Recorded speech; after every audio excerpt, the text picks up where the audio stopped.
Hey Rockstars, I'm JB, expert salesperson and master presenter. I'm the doctor, psychologist, and behavioral expert. This is the Entrepreneur Mastery Lab podcast. We're high-performance coaches that help service-based professionals and entrepreneurs take their skills to the next level. 70% of entrepreneurs fail, which is why every week we have real talk with real entrepreneurs to help ensure you are not one of them. We're also the inventors of the Be Rich mindset, where we rise to mastery, inspire greatness, celebrate knowledge, and help others along the way. So join us in the lab. And now, on to the show. Welcome back to the show, everybody. I'm JB. I'm the doctor. We've got an awesome guest joining us today, the host of It's Always Friday, the national sales manager of the Extensis Group, your SMB guy, Mr. Stephen Frey. What's up, my man? Wonderful to be here, JB. Happy Friday to you. Just remember, it's always Friday with me. That's it, man. So, Steve, I love that you're joining us today. Thank you for the time. I mean, you've been a business owner. You're a consultant to thousands of small and medium business owners out there. You partner with financial insurance professionals. You kind of done it all. You've worked the wholesale model alongside guys like myself over the years. Man, where do you get the time, bro? It's there's no rest for the wicked. Let's put it that way. There's a lot that keeps me going at night. It's just, I thank God I have a lot of passions and hobbies where I can, target some of that attention and energy elsewhere sometimes. So I got to ask you, Steve, national sales manager, Extensis. So you focus on the small, medium business community. You've got your own radio show. It's Always Friday, which just happens to shockingly be on Fridays, right? Where Will wonders ever cease? Where did it all start, man? How'd you get into what you're doing? What drove you to do where you're at, where you got to today? Yeah, it's I could take this story a number of different ways, but I'll try the abridged version. Abridged is not always my specialty, but I believe these days, and I talk about this on my show all the time, that far too often people, small, medium-sized business owners, pretty much everyone out there, focused on the product that's going to solve all of our problems. The magic wand, the shiny new mousetrap, whatever that you want to call it. Plenty of analogies out there for it. There's lots of tech, there's lots of apps. People can have everything delivered right to their hand.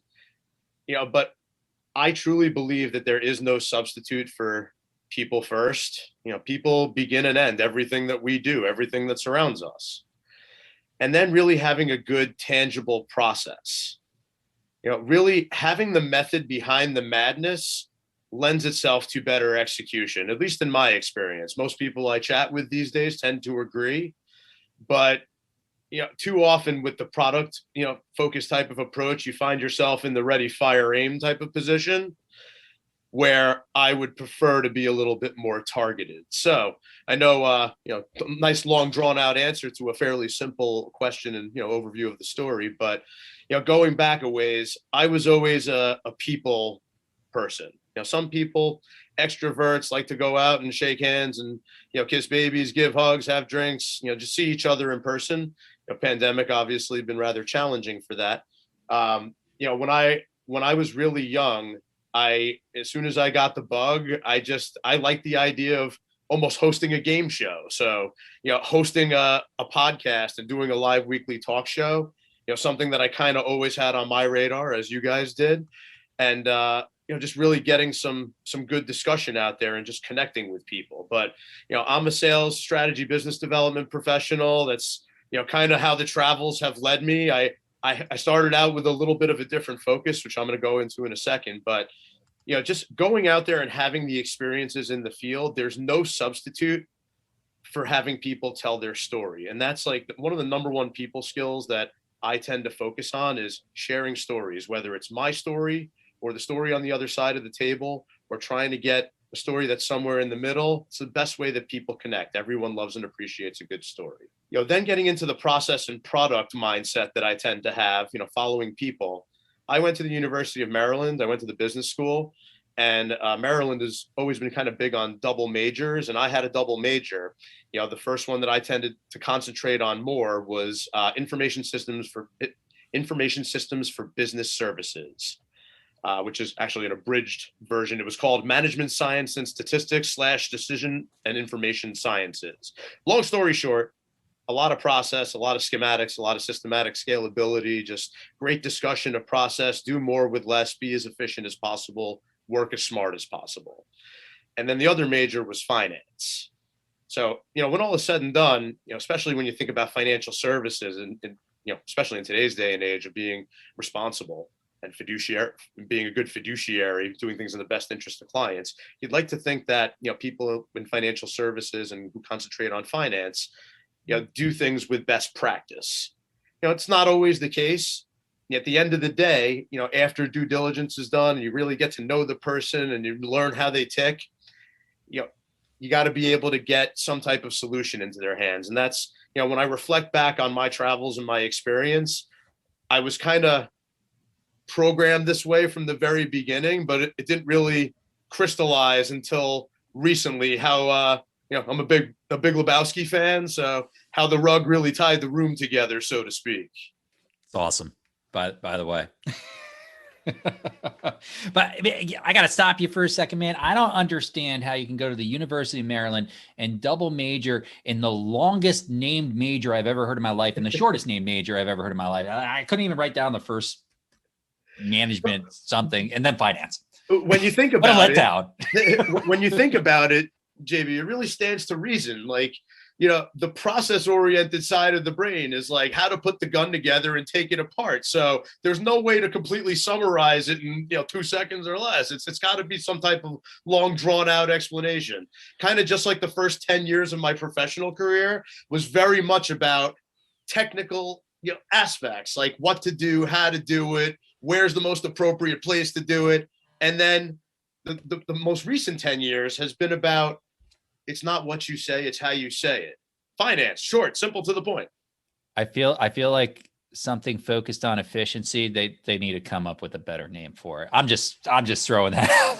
It's a little ironic. Information Systems for Business Services is the shortened version of it. Right. So man, all this journey, it brought you to kind of this vision. It's people first, it's storytelling, and then it's process, and then it's product. What kind of impact have you seen in your business by following that model? It's almost total, actually. It's for every avenue of everything I've dealt with in recent years.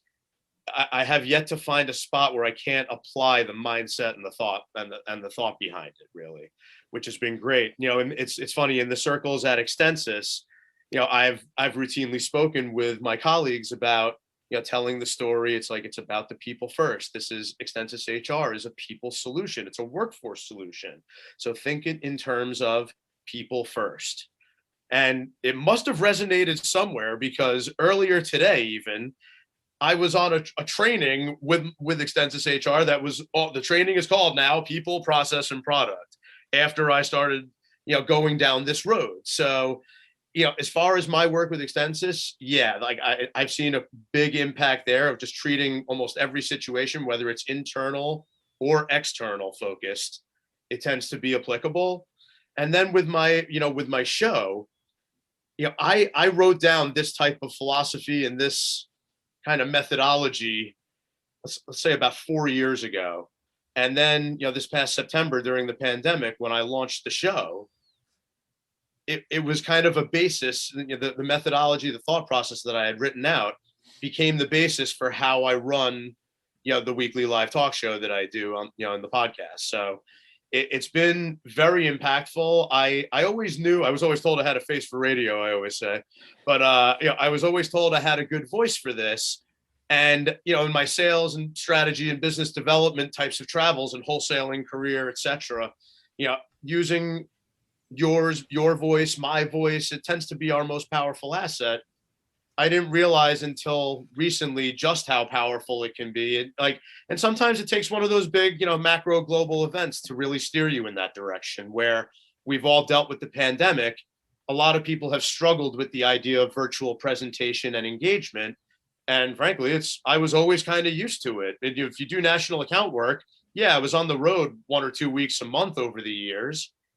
But still, you can't be everywhere at once, even though I tried to be. The U.S. is a big backyard as far as wholesaling territory goes. But, the more you can organize your thoughts and your communication and your impact via virtual environment, it's hard to argue with it being any sort of anything besides a huge advantage or it's a huge skill set to have. And it's something that's been a focus of Extensis amongst other places, a big focal point, like top 3 initiatives of the year. It's wild, man. Can you give me like a specific example where you've used kind of the people first and the tell your story with a client or a business owner or even a guest on your show where, you just saw the conversation go exactly where you want to go, or you got the results from it that you wanted to get? I want to key in on this for our listeners, because I think you're hitting on something really, really solid that people need to get a better understanding for. Yeah. I could think of a couple of different client stories. The one that I love to tell the most, and it's very representative of not only just a great story, but also what's happening with the pandemic and some of the impact that's happening, having on certain types of businesses out there. So one of my, recent clients that I've worked with is a freight logistics organization, a trucking company. And, you see I live in central New Jersey, so there's lots of them where I live. Actually, the road out to this particular organization looks very much like if you've seen the opening credits to The Sopranos, you know exactly where it is. So the big thing about this story, like really focusing in on the people behind it, this organization was started approximately 20 years ago by a gentleman who was himself a truck driver, and decided to go into business for himself. 3 trucks he started with.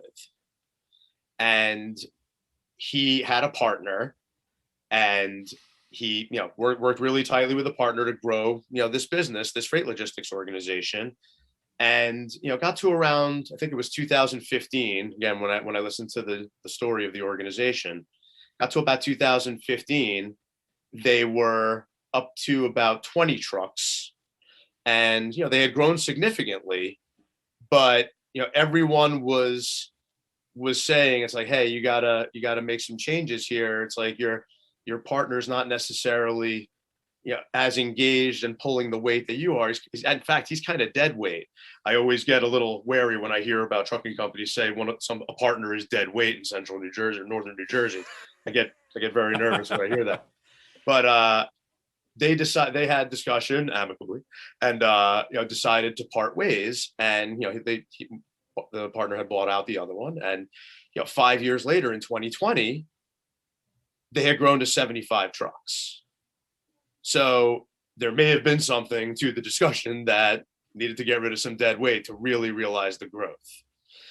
So, when we had met with them, very often I'll meet with, a client through the Extensis lens, and, they will be looking at it like it's just any other vendor, right? It's like, oh, well, this is who I process payroll with, and this is where I have a couple of other bells and whistles with, what do you charge? What do you got for me?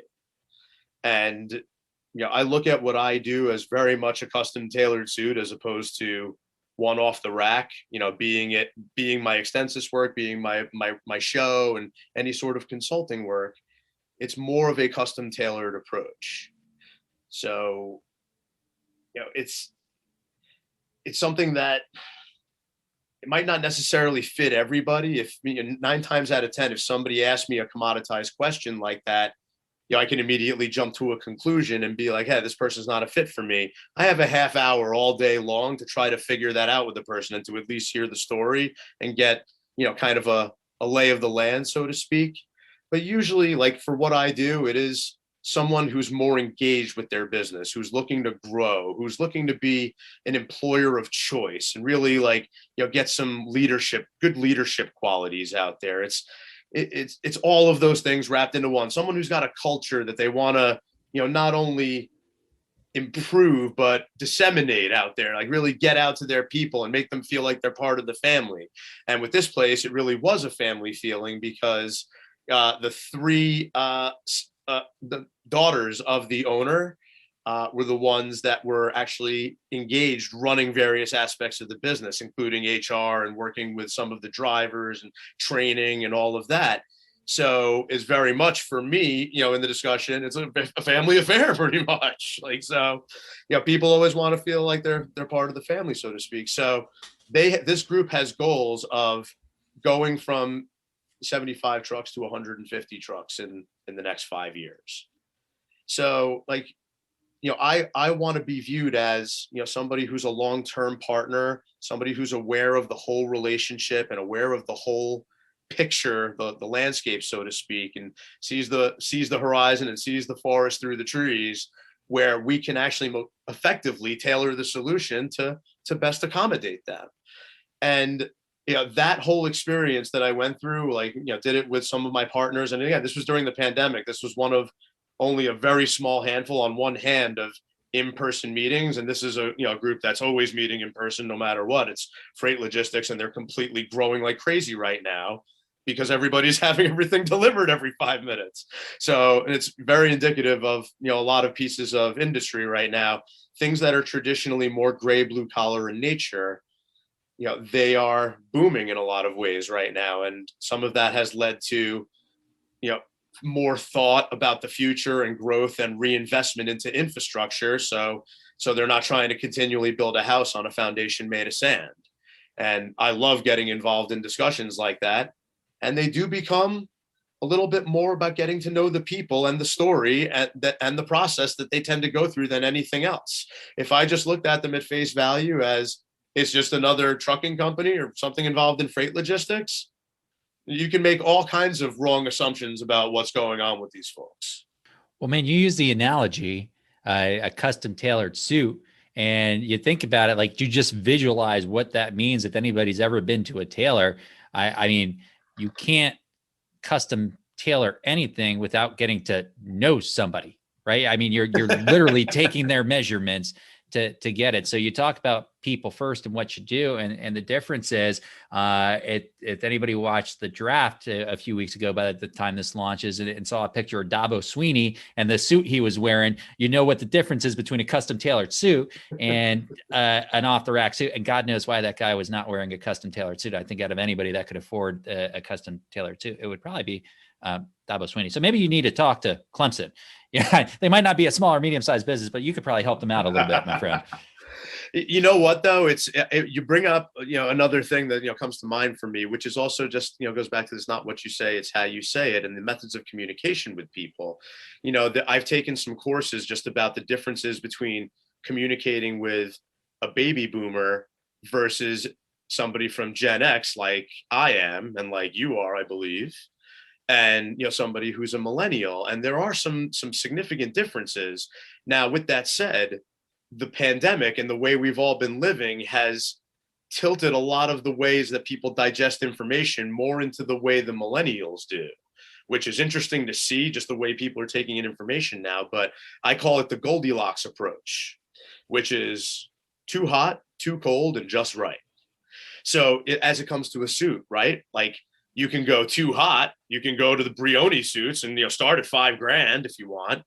You can go too cold, which is the major discount rack at TJ Maxx or Marshalls or outlet malls or whatever, where you're buying something.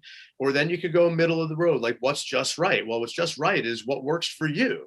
Is go have somebody, custom tailor a suit for you, measure your everything. Obviously, they have to get a little bit close to you. So you're right, they do have to get to know you a little bit. And I use my deep voice on purpose for that.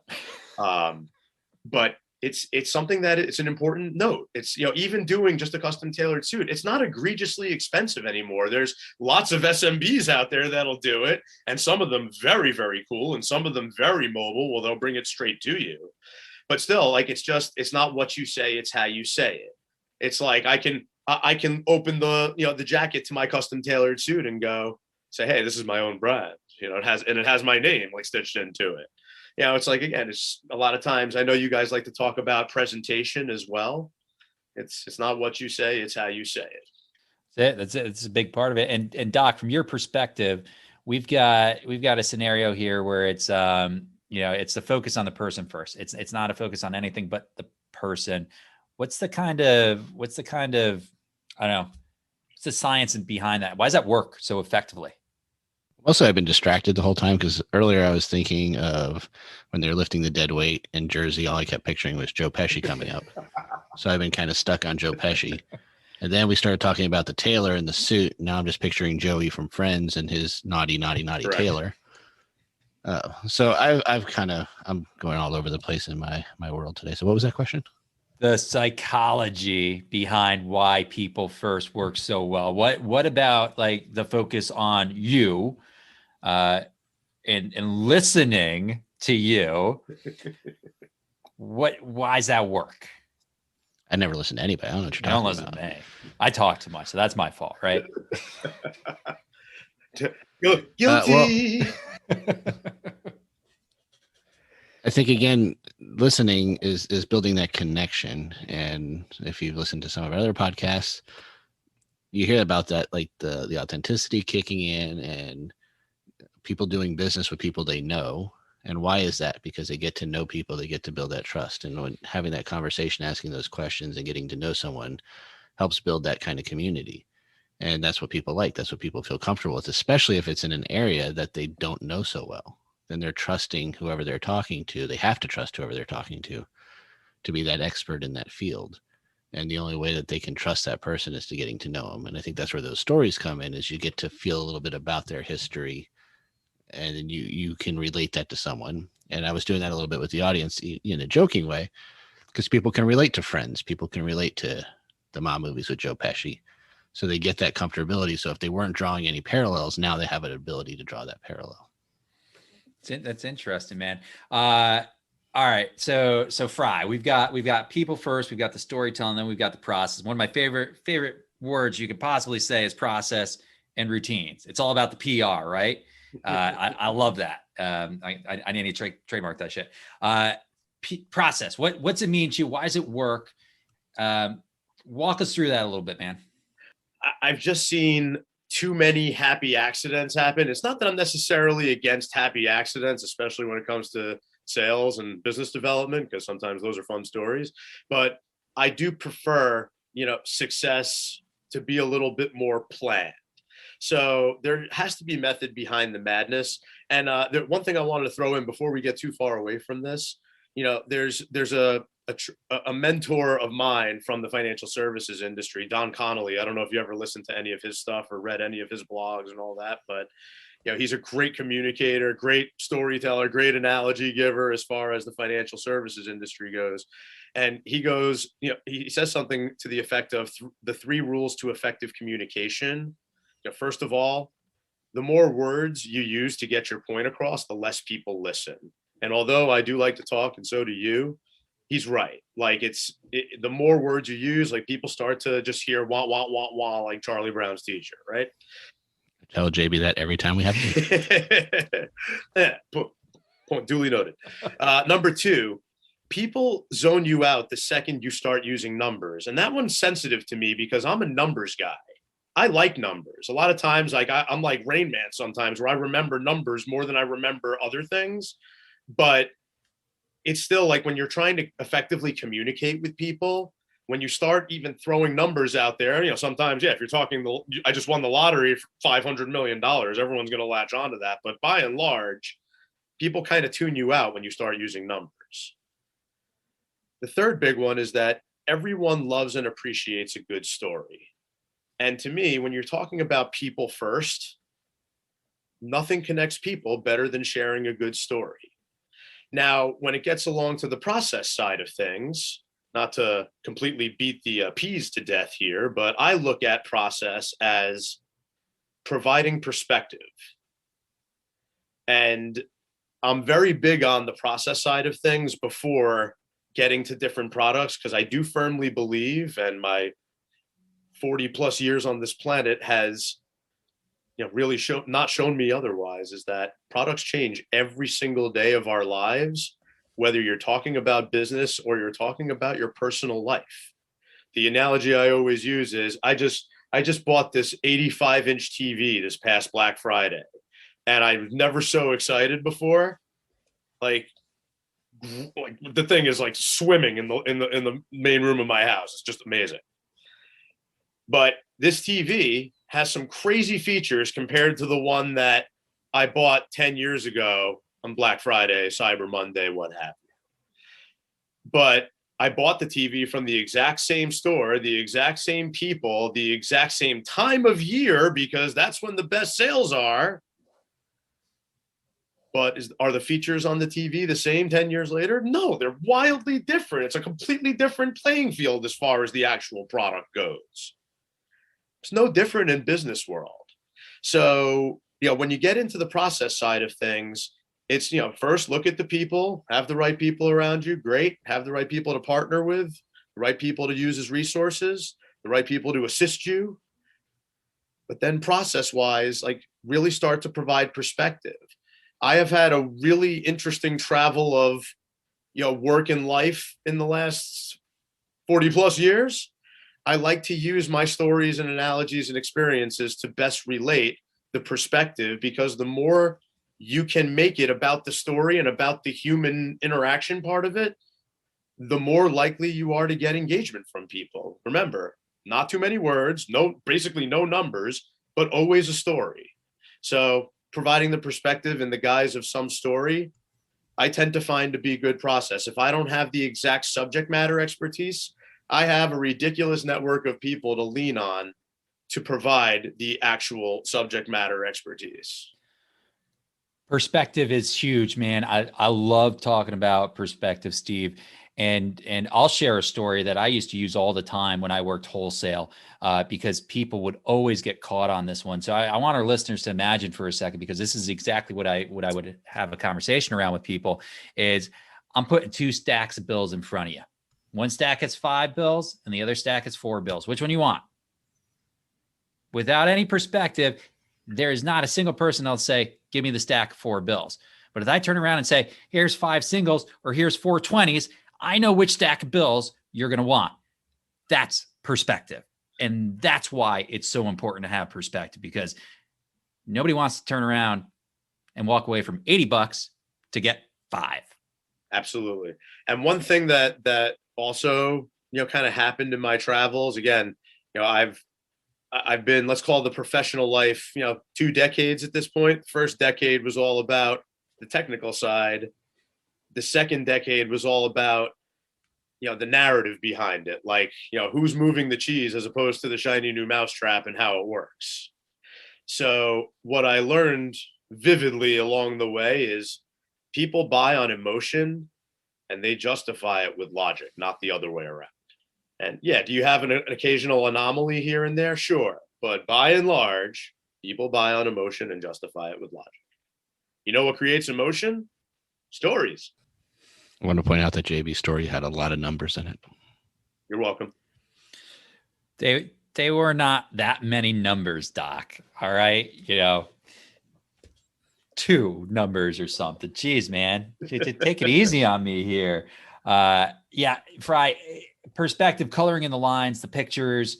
I think this is a real miss by a lot of professionals. And the problem with it, especially in presentation or positioning anything or sales, is if you can't create perspective, then you're going to run into like a host of objections, because you're not doing anything to preempt the objections. And that's what creating perspective does. It eliminates a lot of the objections, because it starts to really make something a lot more 3-dimensional for people. Yeah. They can taste it, they can touch it, they can feel it. It becomes very tangible when you create perspective. Well, and also, this is something you'll probably easily identify with. Most people are visual learners out there, especially if you're doing a podcast like we are. You would hope that some people can really listen audibly and pick some things up, and some people do. But by and large, people are visual learners. Now, that doesn't mean you can't help somebody paint a word picture, with talking and what we're doing right here. So, again, give some tribute to my buddy Don Connolly. One thing that he says, talking about, the mutual fund world as an example, it's like index funds. Everyone likes index funds because they're the cheapest things out there. It's like, so when he tries to explain it to people, he'll say something like, picture 2 planes taking off from Kennedy at the same time, and there's a storm coming, and one has a pilot and one is on autopilot. So one can fly around the storm and one can kind of fly right through the storm.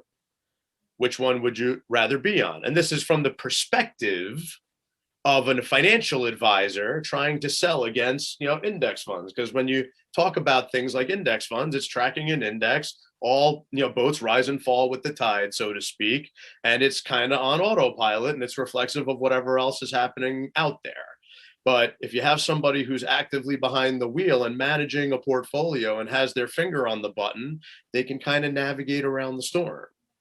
It's a great analogy. It really, it can be used in a lot of places. So yeah. I hope our listeners kind of heard that one, because it is not just limited to financial advice. It could literally be any risk. Anything, yeah. Where you're doing something to avoid that risk. Yeah.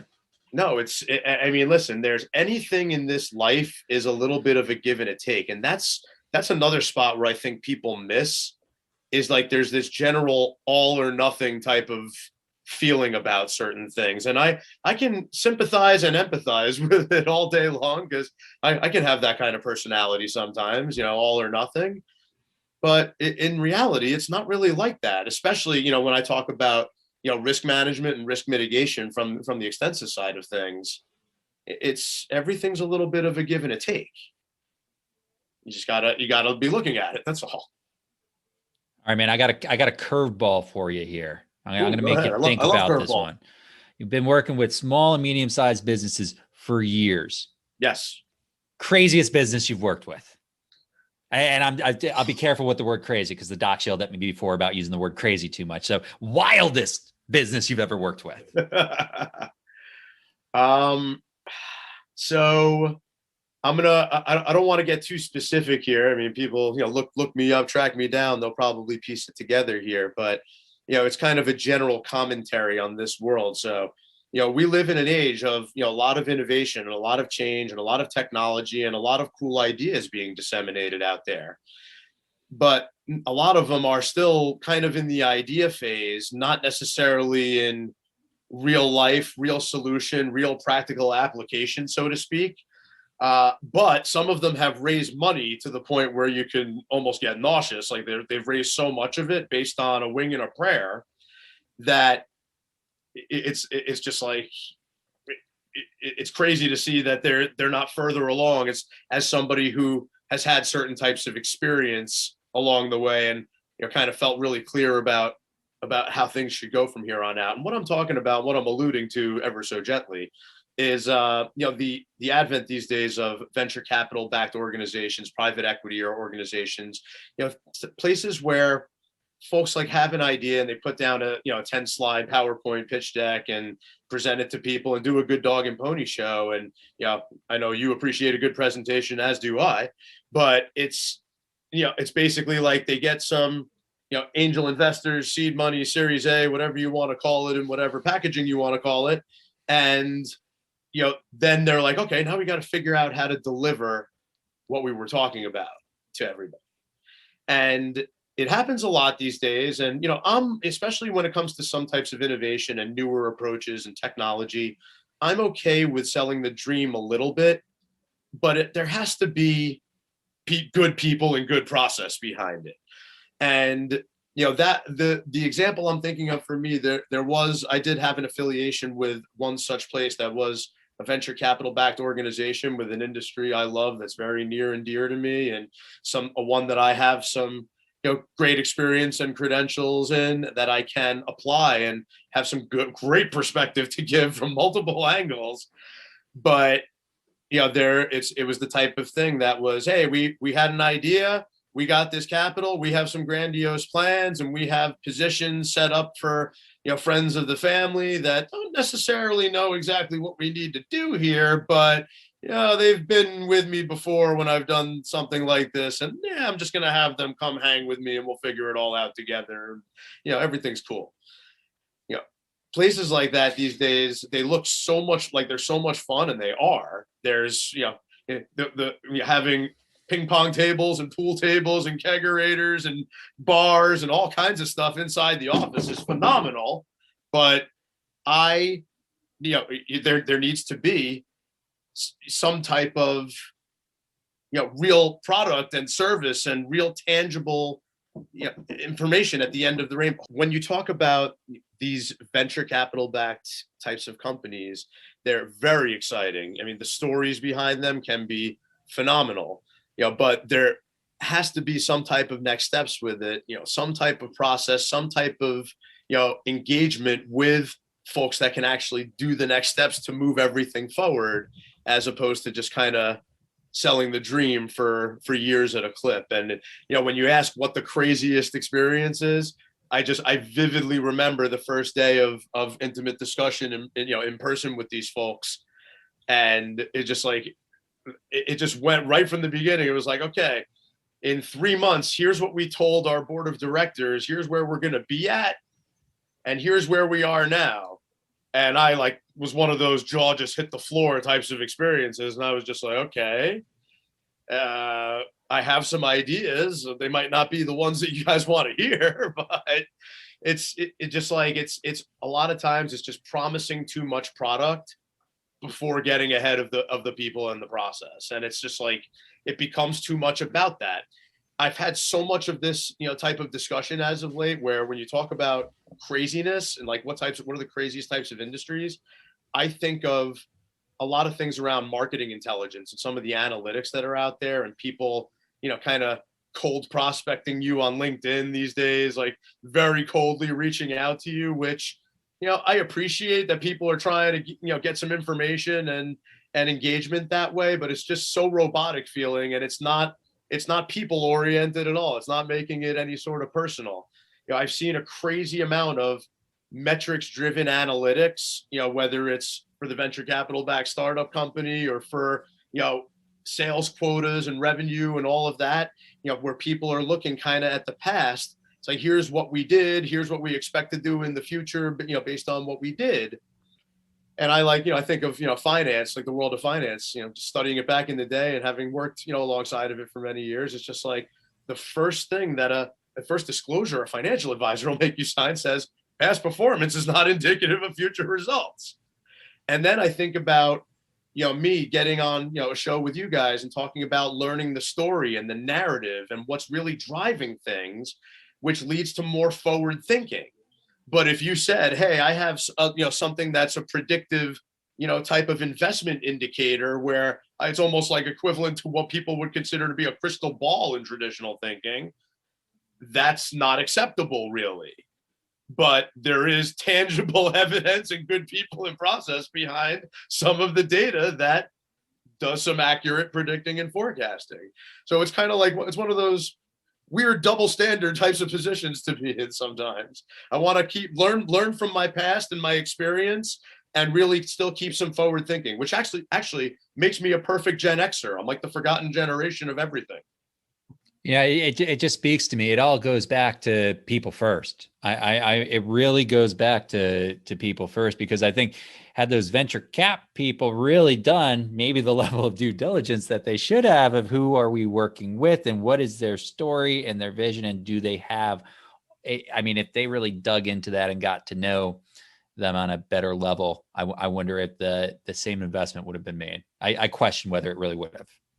Yeah, and it's a lot of times, and look, I've been a part of that. Wasn't the only one. I was part of a firm that was acquired by a larger firm, and you could see right after the acquisition, it's the new parent firm was like, "Holy hell, what did we just buy?" And it's I could have told you if you talked to me about it, but it's still, people get so wrapped up. It's they're off to the races. They have an idea, they get some steam, they get a capital infusion, they make a few deals, they get really hell-bent on goals and products and lifestyle and money and success and all of that, and then they start chasing it. And when they start chasing it, it's just like a gambler. It's trying to chase a product that it could change tomorrow. It's what everybody's trying to do. So you really got to know the people and know the process, the people you're working with, partners, internal support, whatever, the people you're working to and through. If they're end user clients, if they're a channel that you're trying to present to, you got to really know the audience. I know you're big on that. I am too. Know how people receive information, know what their personality will tolerate and what it won't. It's, again, I'm a numbers guy. I agree with the macro idea that for the most part, people will tune you out if you start talking numbers. But again, it goes back to everybody loves and appreciates a good story. I love psychology and psychiatry and the thought process, thought processes behind it. So, but I can't begin to fathom the travels that Dr. Dre over here has been through. It's like, and I can't fathom trying to explain, some of the methodology behind it in terms of, all of the schooling. But I'm sure Dr. Dre has plenty of stories that he can tell that will, and he might have actually recorded some of them with a label back in the day in the early 90s hip hop phase. But the game plan is to sue him to get the name rights, and that's how I'm going to retire. So I'm the official Dr. Dre. If we have some venture capital listening, it's not a bad plan. Where you want to know this doctor's mindset goes, and this is where it's been heading throughout the whole time, and this is perfect for branding. You guys can't see, but Steve's background keeps changing, and it has different logos on it. And his logo, every time JB has said small and medium, has been the logo with the fries on it for the FreyDay podcast. And I keep thinking that's just you're missing it right now, because no one is ever getting a small or medium fry. They're only getting a large or super fry. And then it keeps switching between that. And then we have the next to Superman, who's supersizing my fry. So my brain has been going crazy back and forth thinking of supersized fries. You just want French fries, huh? You're just hungry. Just hungry. He's hungry. I might be. But it's even more proof, visual stimulation, visual learning does have its place. Right. And that's where I've been going with it the whole time, was you're saying that. I'm like visualizing French fries coming into me right now. And who the hell wants small or medium? We got to go supersize. And coincidentally, back in the AOL days, my first AOL screen name was actually Large Fries. So right there with you. I imagine that was where there has to be some connection there. That's funny. All right, Steve, this has been great, man. I love the people, the process, the product. I love the focus. I love threes. Everything with threes, I just fall in love with, because that's how we think and remember things. You've got something for our listeners, don't you? And it's not a supersized fry, Doc. Sorry. Well, no, stop fantasizing, I'm Dr. out. Dre. So, I could give you guys any number of pieces of swag that I have in my arsenal, but back up the truck. Let's go. Back up the truck. The number one thing that came to mind for me, I'm still one of those that has, a large library of actual books and things that I've read along the way. And this one book, Story-Based Selling by Jeff Bloomfield, Story-Based Selling, Create, Connect, and Close. Very impactful. A lot of books that I've read along the way have been very impactful, but I know that JB and the doctor like the idea of, corporate training and workshops. Not only do I have this book, I actually met Jeff Bloomfield at a corporate training, and just, great guy, great spin on sales strategy, business development, and how to tell things in the guise of a story. And not only that, but also the real, mastery with science behind it, the actual brain stuff, like the actual brain science behind how we learn and how we take in information. And permit me for using a couple of numbers, but this was one of the biggest things that stuck out from the book for me. So when you try to teach someone something and you speak to them audibly with just oral communication, they tend to remember about 5 to 10% of what you tell them.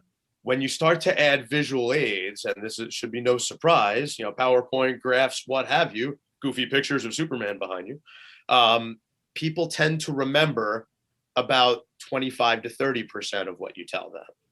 But when you can tell something in the guise of a story, people tend to remember about 65 to 70% of what you tell them. And that's like a crazy, staggering difference of engagement and attachment that people routinely will screw up if they skip over this. Again, last time I'm gonna mention my friend Don Connolly, but a good mentor from the financial and insurance and wholesaling type of space. Definitely would highly recommend you listen to some of his stuff. But he mentions in one of his recordings a Native American proverb that says, "Tell me a fact and I'll learn. Tell me a truth and I'll believe. Tell me a story and it will live in my heart forever." I want to live in people's hearts forever, whatever I'm doing with them, and especially with the small, medium-sized SMB community. Sometimes it's a voice that's not even heard, even though it comprises somewhere around 98% of the country's businesses. That's right. There's lots of small and medium-sized Freys out there, Doc.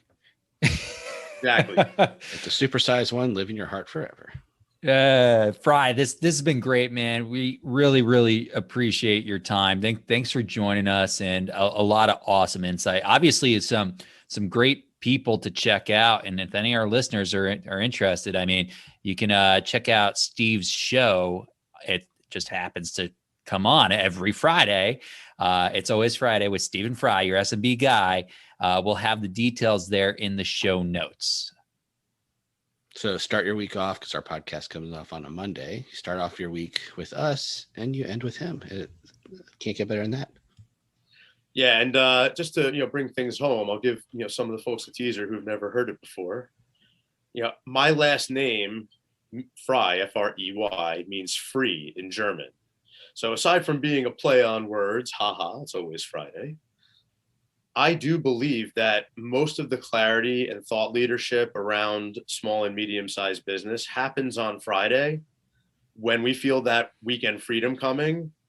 But most of us, myself included, very anxious to get through the day on Friday and get into Fridays is martini night in the Frey household. So, very anxious to get into the weekend activities. I have softball on Sundays, love to play ball. So, but you start to abandon all your cares away for the week in favor of the weekend, and you really start to get some clarity and some great thought and some great execution even sometimes on Friday afternoon. And then you come back to work all hungover and beat up from the weekend Monday and be like, shit, now what was I doing on Friday? I can't remember. Oh, there's such a good lesson in that. So, I mean, the way I say it lately is selfishly and selflessly, however you want to put it, I like to kind of really memorialize some of these thoughts that my guests, my friends, my colleagues, my industry experts, my what have you, have on Friday as they relate to small, medium-sized business owners, management employees, and their trusted advisors, and really give folks some weekend insight to make a Monday impact. It's been a lot of fun, and we've produced some great content and some great ideas. It's absolutely awesome. If you haven't checked it out, take a listen. Take a look. You actually get to see Steve Frey on his show, not just hear him. So it's a real treat. I promise. Appreciate you guys having me on. Love the concept. Love mastery with science. I do like to consider myself someone who takes a keen interest in the perfect blend of art and science. Therein lies the magic formulas typically. All about that balance. Amen. If you want to connect with Steve directly, you can also hang out in our free private Facebook community, the Entrepreneur Mastery Lab. That too will be in the show notes. Join us there. We offer a ton of free insight, content, and wisdom to give you all the resources you need to be successful. And we couldn't do it without people like Mr. Frey. So Frey, appreciate you, brother. I appreciate you guys, and I love that you said wisdom, and I'll leave you guys with this. I like to be both wise and smart. It's hard to ask for anything better than that, but if given the choice, I prefer to be wise over smart any day of the week, because a smart person has to think their way out of situations that a wise person doesn't walk into in the first place. I love it. I feel like you just missed that obvious I'll take that any day of the week, including especially Friday. I might have to hire Dr. Dre to really give me some better branding and messaging out there. You know what? Not saying that's what we do, but that's maybe part of what we do. All right. I'm JB. We'll sell you later. You guys have a great thing. Check us out on all our platforms. Of course, you can always find us at jbandthedoctor.com. And I'm the doctor. Peace out, yo.